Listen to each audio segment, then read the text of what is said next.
In the spectacle that is 21st century America, a nation continuously grappling with its ideals and realities, we've become characters in a vivid drama where every headline is infused with as much turmoil and contradiction as the next great American novel. As one sifts through the cacophony of media reports, it becomes evident that America is, once again, at the crossroads of history, a familiar scene where the ripples of past decisions lap at our ankles while we stand anxiously at the precipice of unprecedented change. We begin our analysis amidst the fiery rhetoric of international conflict, where American foreign policy inadequacies often come with the regularity of a daytime soap opera left to air for too long. President Trump's vacillation on Iran's nuclear potential illustrates the caprice of an America eager to either embrace or reject its role as world police. While he initially seemed content to let Israeli aspirations of an offensive remain a mere glimmer, the subsequent endorsement of said endeavors reeks of a political bungee jump, tightropes, and loose policies. The result is an unnerving rhythm where every headline projects a war's impending doom or its miraculous retreat. Such geopolitical maneuvers have historically been the ink poisoning our treaties signed in eras gone by, with ramifications reverberating far beyond American shores. Imagine the sheer theater of it. A commander-in-chief pondering U.S. military involvement.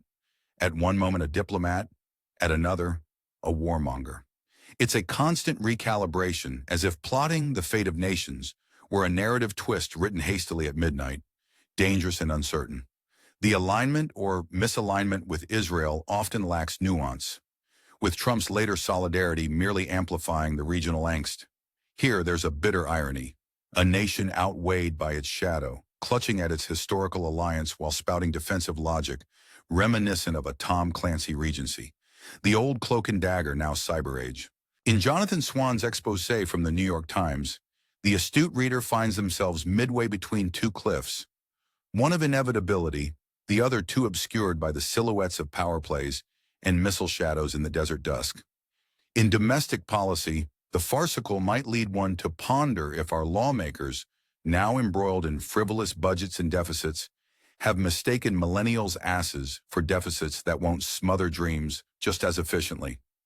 The proposed House policy bill further illuminates America's penchant for economic self-sabotage, dealing an additional $3.4 trillion blow to national debt because why not throw fiscal caution to the winds and drown in the monetary abyss along with those economic gains?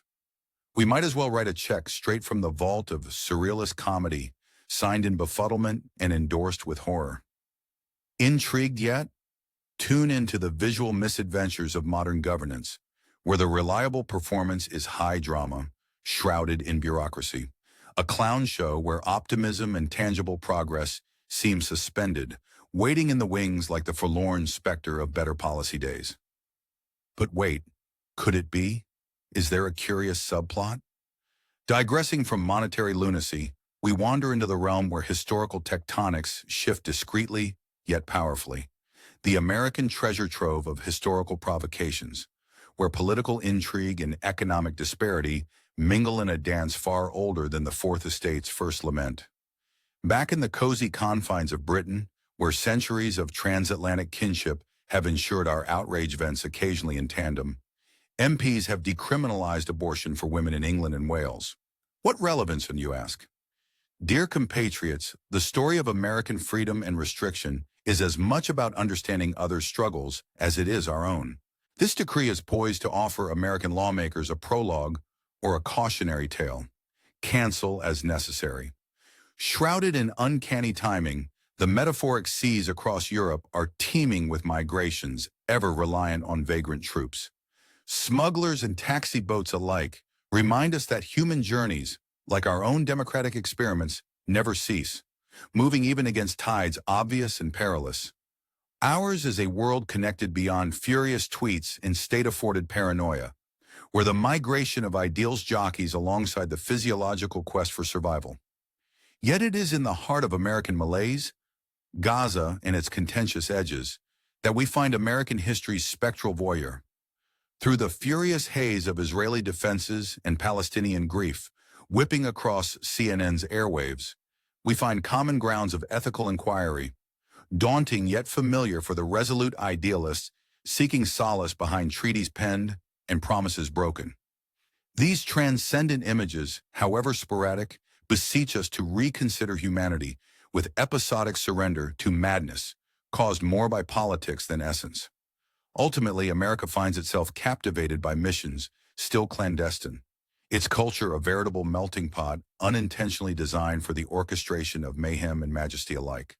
Cuisine blends on Main Street, customs fuse generationally, and the hues of gray increasingly define policies that might just teeter to become either our salvation or damnation. No commercial breaks necessary. It's a tale with actors of influence, feigning surprise or slack-jawed terror before reconciling their purposeful inaction. Global meaning derives its definitions per each Americanistic triumph or blunder. Perspective be damned. Would that Woody Guthrie could rise to croon his air of, "This land is your land," now perhaps muttered under breath, yet containing concerns hacking its optimism with darker tendencies. And so the curtain rises and falls on this ephemeral narrative, one either locked in repetition or hurtling towards something else entirely, a pursuit grander than even the founders, bedecked in their revolutionary garb, contemplated. Tread steadily, America, for your next act glimmers, impatient in the pale approach of day, the stage wide open to rewrite your next embrace of history's secret treasure, gathered not by the weight of words, but by forging futures where dreaming freely survives.